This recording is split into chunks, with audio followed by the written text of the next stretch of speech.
Yo. Yo, good morning. Hey, how's everyone doing this morning? I'm okay. Matt? Doing fantastic. I chose not to take this from my walking treadmill. Yeah, we don't want you falling or anything during the live stream. Hey, it's Brett Chittum, Business Technicalities, but really with CNWR. And guess what? We got an extra this morning who I think should be on the show more often, but we're going to go to that way first. That way, all the way that way. All the way that way. I know you're not in the middle anymore. You can't go like this. No, I'm not in the middle. I'll be in the middle here. Oh, no. Let's not put. Oh, no. Okay. Yes. I'm in the middle between you two. All right. So we're going to go this way first. Yeah, I'm Matt. I'm service manager or VP of operations, depending on what gets said. So, yeah, I'm happy to be here and excited to talk about what we're going to talk about today.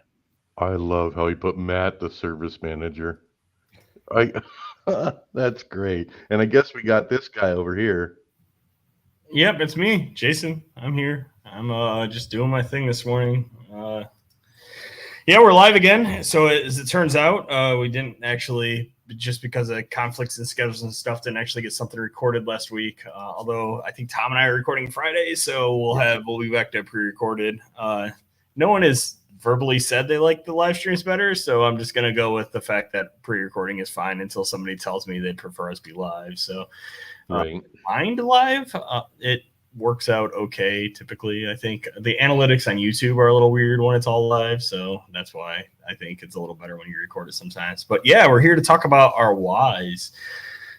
This was a conversation that I think I spurred, right? Like it actually had nothing to do with the Simon Sinek book, Start With Why. It has to do with some internal soul searching that I was having around some of the struggles I have with things like conference travel and feeling like I'm taking away from the business by doing it, and just internal thinking. So yeah, I figured we'd talk about that, and we'll see how long this goes.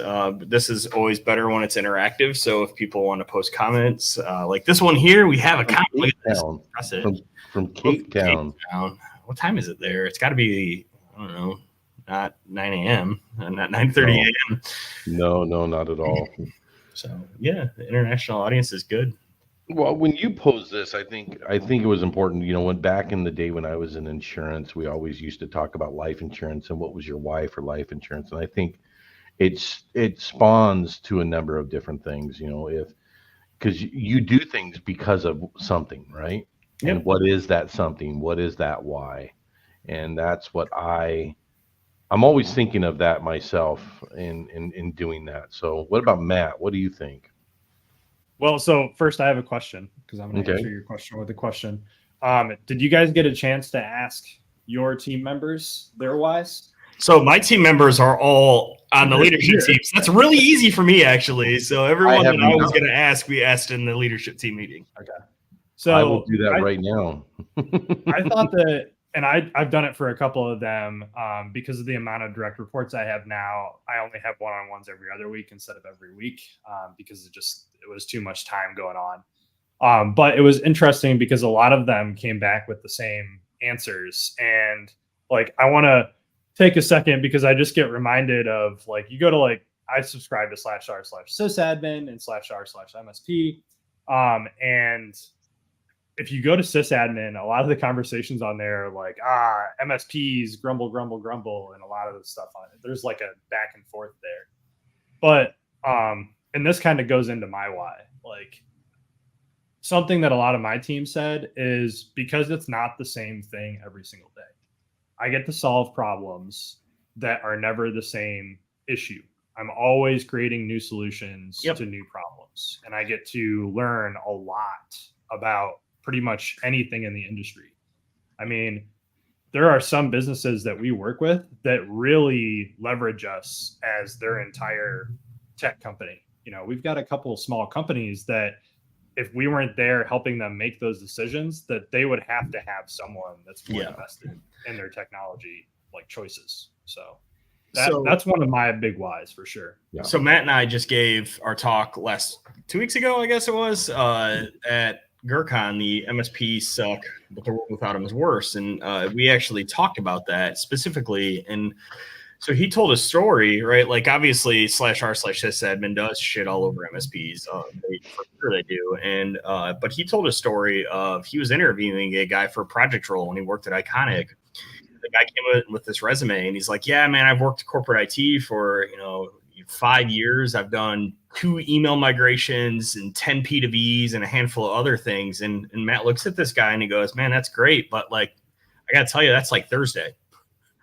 Yeah, It's the pace of the work in the MSP life is unlike anything I've ever encountered in my multiple gigs in various other non-MSP like companies in corporate IT where I worked a couple of times, and it's unlike anything I've ever seen. So it definitely is drinking from the proverbial fire hose as far as knowledge goes and skill.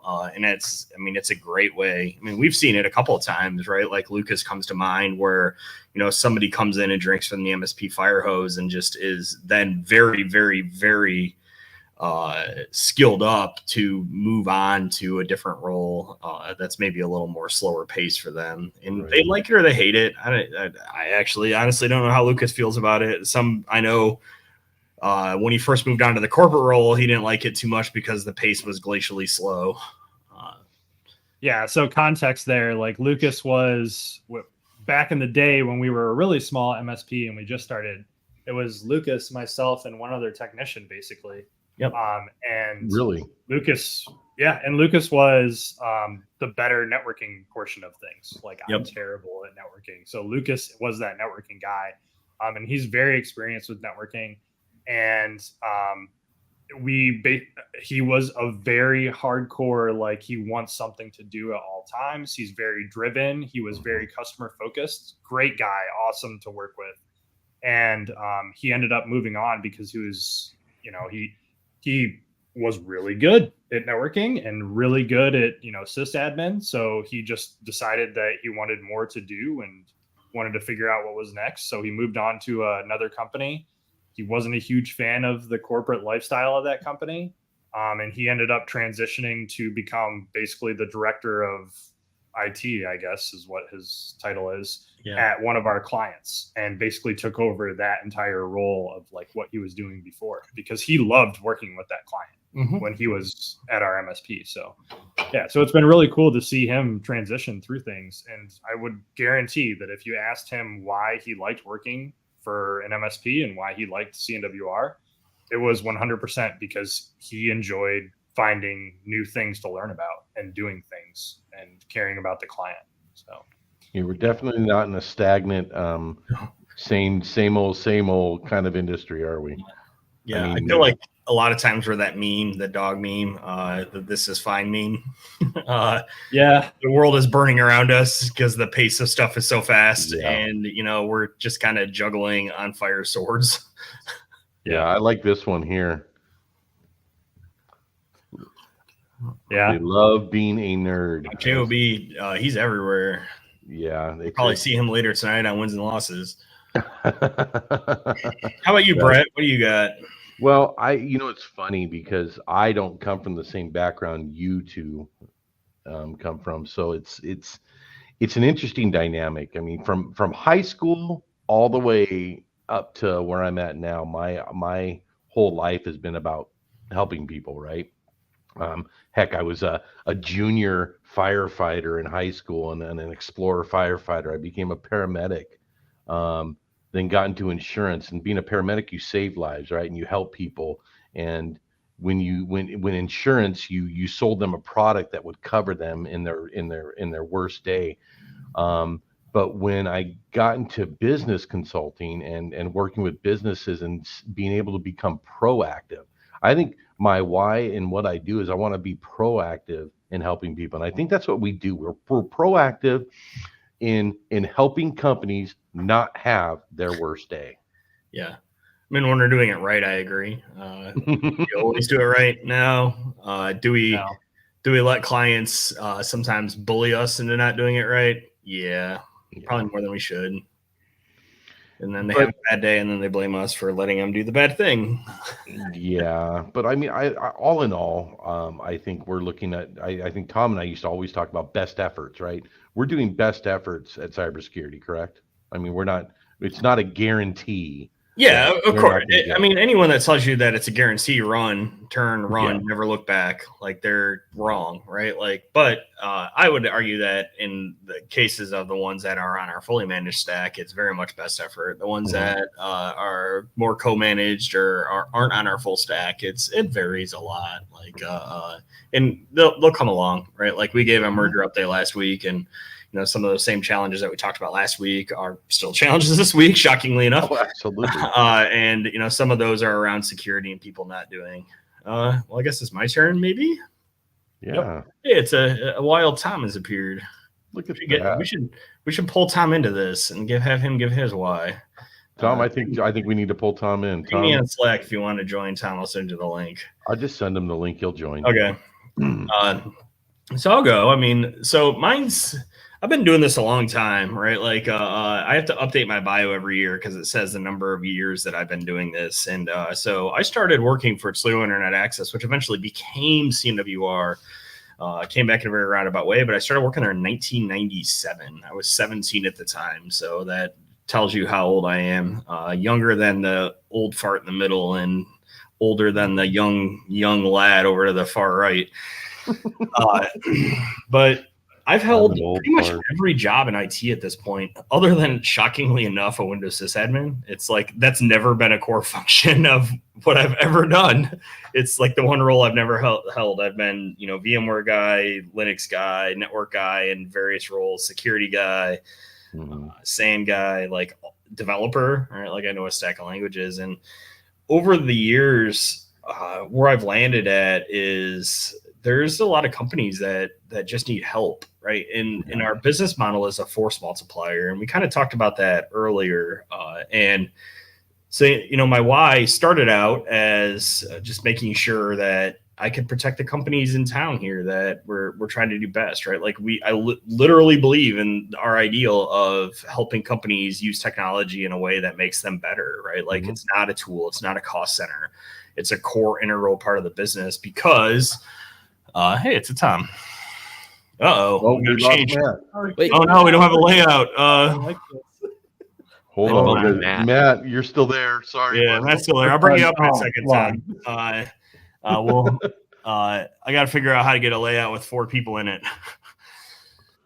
So I'll continue here, and then we'll bring Tom up. In that, at some point or another, I blame Kyle Hansloven, the CEO of Huntress, for everything that is about to leave my mouth after this. And the reason I blame him is I met him, I think, IT Nation Connect 2019.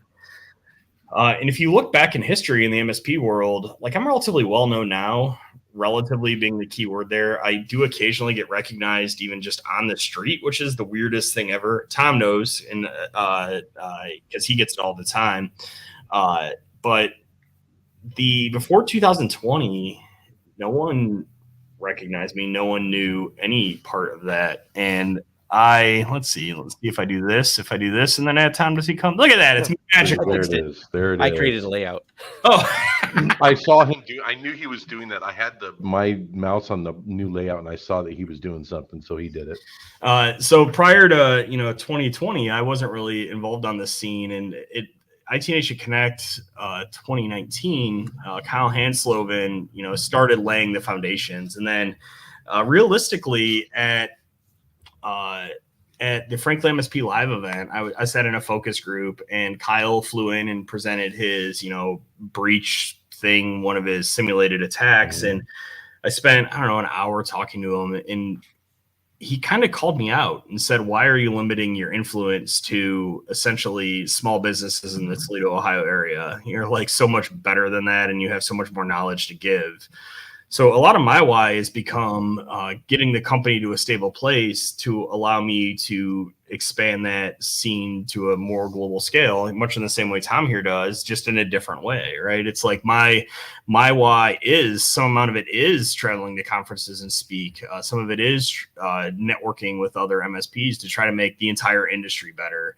There is, I will admit, it's somewhat self-serving, right? Because if MSPs don't get better, then the government's going to step in and regulate us, and that's probably bad for business for all of us. Mm-hmm. But at the same time, I do legitimately care that people get better, and that's kind of become my why these days, and it's somewhat how I justify the once a month travel I've been doing. I know it drives Matt crazy from time to time when he needs me and he can't get me because my schedule is completely booked up. I think he was trying to schedule a meeting next week and I'm in Deadwood, South Dakota at Wild West Hacking Fest. That one, admittedly, I'm not actually. I'm learning.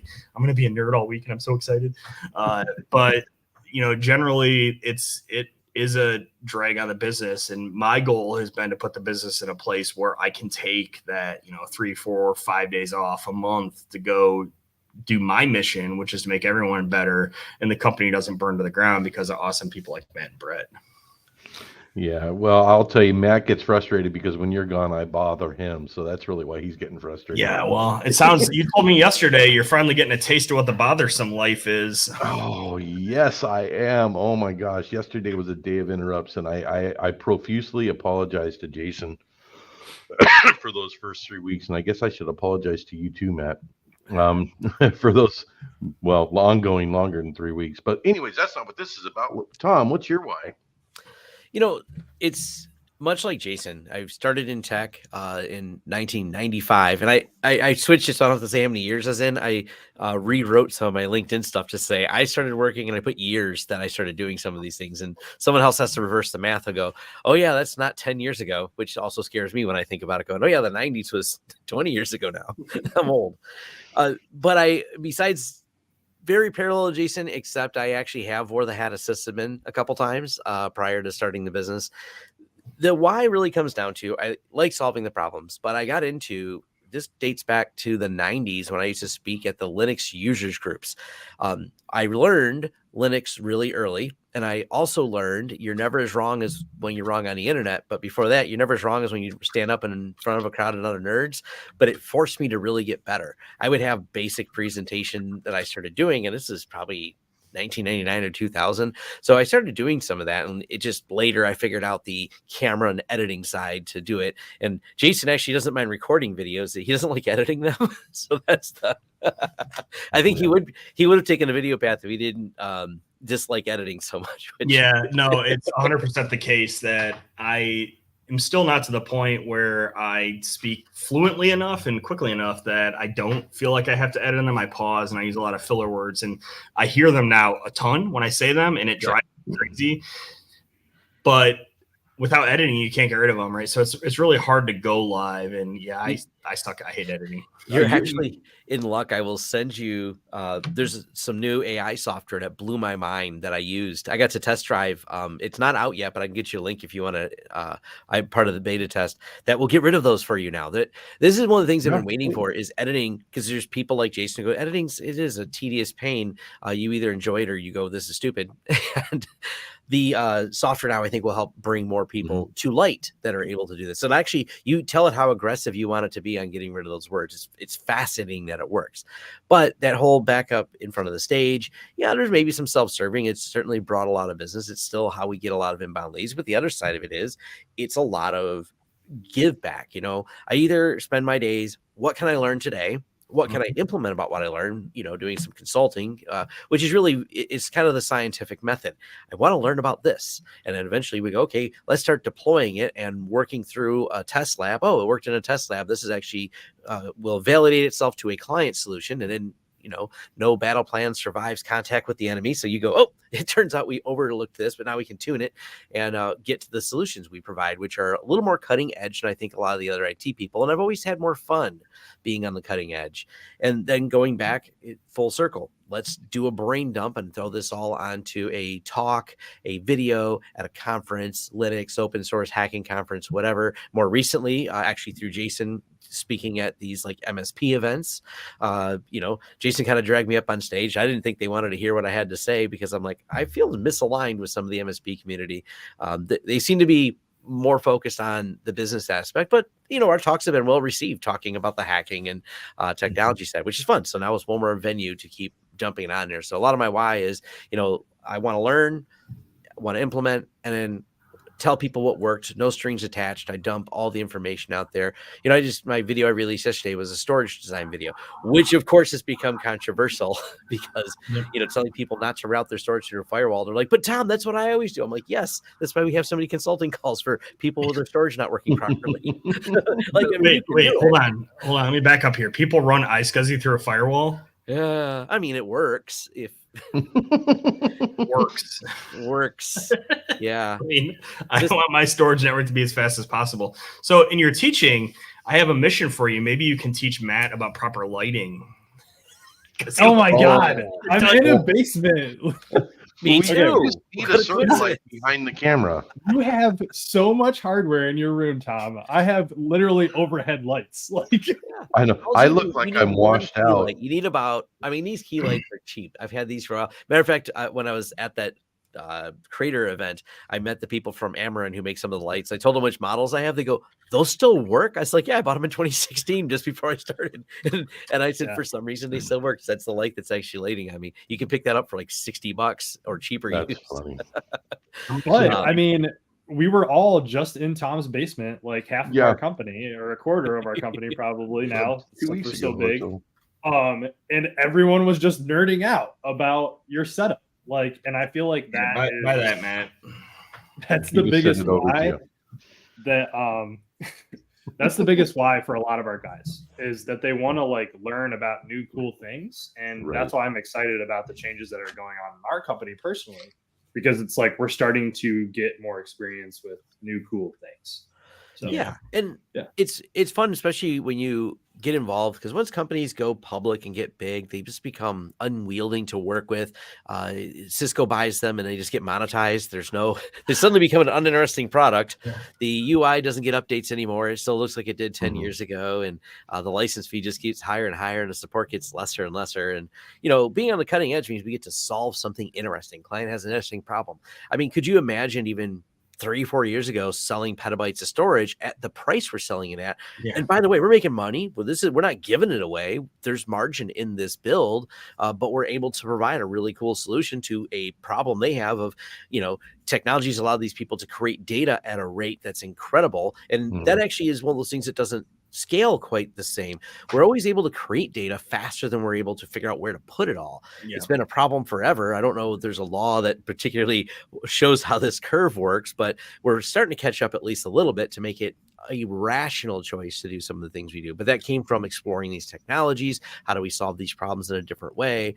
And building it out. Matter of fact, it's really interesting. If you read CERN and some of their latest storage stuff is still based on ZFS, not some of the other ones. And there's reasons they did it, and they break it all down. The scientific community has always been good and has gotten much better at sharing all this data. You can always get access to a lot of these papers now through things like YouTube, the reach and impact you have, and being able to rapidly do it. Because ideas we had, one of the really cool ideas we had in a live stream, the developer of the software was watching the live stream, answering people's questions.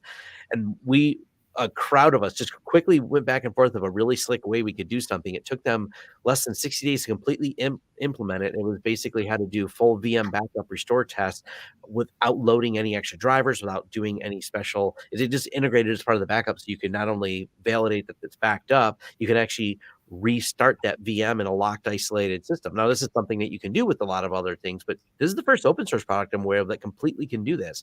And once we had a couple clever ideas back and forth of how you do it, they said, oh man, that would be really easy to do because we made the hypervisor, we made the backup software.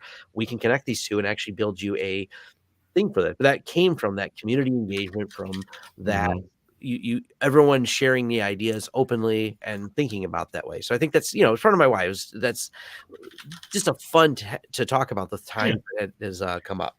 Yeah. And it's it's interesting, right? Taking it back to the business side of it, that, we do as a company now more than ever, we fight the dichotomy between large scale supportability and cool projects, right? Yeah. So a lot of the cool stuff we do is relatively bespoke, right? It's not, there's no two of them are the same. And from an MSP model, that's actually a little difficult, right? And so, some of the work that I've been doing, and Tom and I have been doing, and to a certain extent, Matt has been trying to figure out how to blend that, right? It's like, we're CNWR, we're primarily a Meraki shop, but we are likely going to start supporting pfSense and the MSP model and trying to work towards how can we make that more supportable, longer term, or, maybe we do Untangle, or maybe we do one of the other solutions along those lines. I have some concerns about pfSense and it being considered a next generation firewall if you don't subscribe to something like ET Pro, but there is definitely that world there where we're straddling the line between cool bespoke solutions and and Untangle is a solution, I've talked about before. Now that we've got a better relationship with Arista due to a recent project, we will be doing a video out. Arista is an Untangle, bought Untangle, so they're all in the same ecosystem now. And it's a good that Arista bought it to get into our market, because I don't think Untangle has weird ways they do things. That's a technical video. Functionality wise, once you get over how they do these if-then, look, it always makes me think of if-then statements for firewall rules. But then again, once you go, that's all firewall rules are if-then statements. It's just a strange way they do it. But once you understand the way they do it, you're like, this is kind of cool. And it has all the MSP features you want, which the supportability is something. I think Jason, when we first merged, was worried Tom would be like, everything's bespoke. What do you mean support? And he's realized that there is a fair amount of that. Just a little bit. I don't know. I'm pretty rational about how we implement something, and that's even we have things we implement that we know we're not going to support directly with the client because we made sure the client is aware that they have to internally support it. The client we're selling the petabytes of storage to, there's a lot of, they know, because they don't allow remote access to these systems, they're going to have to support it. We make sure they have the tools. And this is actually why we talked them out of another solution going, boy, you only know how to support this product. Could we put this product in? Me and Jason could set this thing up. You won't know how to manage it, and we don't have time to drive out to your office an hour away every time you have a question. And even the easy self-supported one, I think last week, the week before, ended up out their office to support an hour away. So So there's I'm very cognizant of the business side of, I know I want to have a relationship with the clients. We're not one and done. We're not ignoring the phone calls after we sell you the product. So the way we engage, and it's part of the way we explain things to customers. Some MSPs are just scared of it. Maybe they don't have the talent on the inside to get the deployment on there, but there's ways to manage it. And we think through it and we work through it with the client to do it. I think I had a client say this a long time ago, and he says, I can't put my finger on it. There's a fun factor of working with you guys. And I appreciate it. It was a fun factor working with us. We'll go with that. I think you hit the nail on the head there that at a lot of MSPs, right? Like they're not attracting typically super top tier talent, right? So like it does come down to, in many cases, especially on the smaller MSP side, the supportability aspect of it. We've kind of grown on both sides of the house, both on the CNWR side and on your side. We've had to grow a lot of those people, right? They come in without a lot of knowledge, and on your side they gained a lot of open source cool technology. On our side they gained more mainstream technical Cisco networking. On our side and so we've kind of grown those people, and sometimes we release them back out into the wild. Sometimes we try to keep them, and I think we'll continue to go down that road. And I think that's the path forward. But it requires relatively technical leadership, I believe, to drive down that road. And it's not every. Unfortunately, a lot of MSPs, they get really caught up in the money side. They don't necessarily come from a technical background. Maybe they were like help desk support, advanced level, and go, I can probably grab these clients. I got enough sales acumen to do it. And another MSP is born because my boss sucks and my job sucks. I'll start an MSP. And it's not always the best path. It's actually the roughest way to do it, probably. Yep. Cool. I will say that with this merger and talking about things like our whys, I think this has still remained a fun place to come and work and make a difference in our clients' lives and our clients' businesses.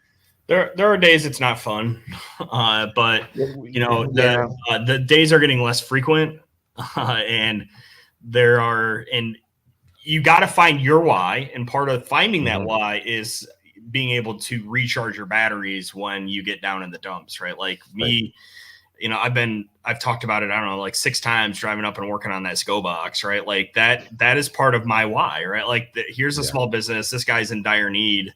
Like I'm one of a small handful of people that probably could have fixed that. Tom's probably one of them, right? Like, and you know, that why that was so energizing for me. I was so excited. I remember you calling me after you called me after you left and you're on your way to Tom's to go do a video going, dude, that was the coolest thing ever. Yeah, I was totally nerding out. And same thing, right? Like in the other room, the same client that bought the petabyte of storage, there's another petabyte of storage sitting in there. And there's a super micro box that's got 8 NVIDIA A6000s in it. The thing. So by the way, Tom, it takes 15 minutes to start booting. Yes. Oh my God. It's an AMD processor. Yes. Yeah. Yeah, it's ridiculous. There's a long pause when you turn those on. Yeah, DXE start. It just sits there forever. And so I don't know how I'm going to get into the Proxmox text installer because the thing has 32 display ports on it, and I don't know what one is starting X. The solution is actually to install Proxmox on one of the drives outside of it and pop it in, or pop those out, but you've already put them in. So well, they came in, but it's fine. I'll figure it out. I'll probably just probably pull power on all the video cards. Yeah, there's methodologies. Yeah, so we'll get through it. But anyways, I think that table is filled. You got that. You got the 45 drives in that, and it's like, holy cow! That thing is loud, and it blew all of the papers off of the desk when I turned it on. That's how strong. Yes. Yeah. You know, one last thing I'll comment on, because it comes down to the way, and you know, I chose and reached out to Jason to even start the merger. But one of the reasons why is, even though Jason is one of the few people, probably me included, that would know how to fix an old SCO system and things like that, we don't want to be the only one who knows how to do it. We have no problem. There's some people you meet where they know how to do some incredible things, and they make terrible employees because they just like to be the smartest person in the room, and they don't want to share that knowledge with anyone. Their value, they think, in life is that they know more than you, and they're really quick to let you know that they know more than you. And we all know an insufferable technician like that. So, by the way, we don't employ any of those. But you know, it comes back to, I like when people are willing to share. And that's definitely me and Jason's ethos, is we know something, and also we want to tell you how you can know it too, and how you can do it. I think that's an important feature. You know, I don't know if when I was at my very youngest, I was like that. I was kind of a smart ass because I knew things that other people didn't know, but I grew out of it relatively quick and decided it was just better to cooperate and teach people, and it was kind of fun. So getting to that point matters. I think the first time you quit a job thinking that when you leave, it's going to fall apart, and it doesn't. You realize that even if you are the only one that knows something, doesn't necessarily mean that you're gating success for the people that you work for. And more importantly, at some point or another, you learn that if you teach other people to do things, you get to have vacation. Yeah. Well, I'm going to go back into the olden days, and that's a comment for Matt. Back in the olden days, we used to talk about, if you can place your hand in a bucket of water, remove your hand, and leave a handprint, you're irreplaceable. No one's irreplaceable. Things go on. Things move on. Boy, my lighting just got bad. How'd that happen? There we go. The sun went out. Okay, I think we're at 33. So final thoughts. We'll start with Matt, since he's been silent for 17 minutes. No, he's been talking. Hey, you guys are just talking. I was like, okay, sure, I'll listen to the elders. That sounds so final thoughts. I mean, I think one of the biggest things right now that we have going for us with the merger is continuing that passion of training people and educating internally and externally. And that's one of the things that we really want to start pressing on, because that, to go back to what you were saying on, getting burnout and trying to find your why. Okay, we're talking about how MSPs, you're going to learn all this stuff. It's somewhat hectic. Those same things that are so awesome also lead you directly down the path of getting burnout very fast. So there's a balance there, and that is, I guess, my job is finding that for all the techs and yourself. And making sure that they still want to come and learn things and help the clients. So I would encourage people that when you're finding your why, that you also realize that same why needs to be moderated.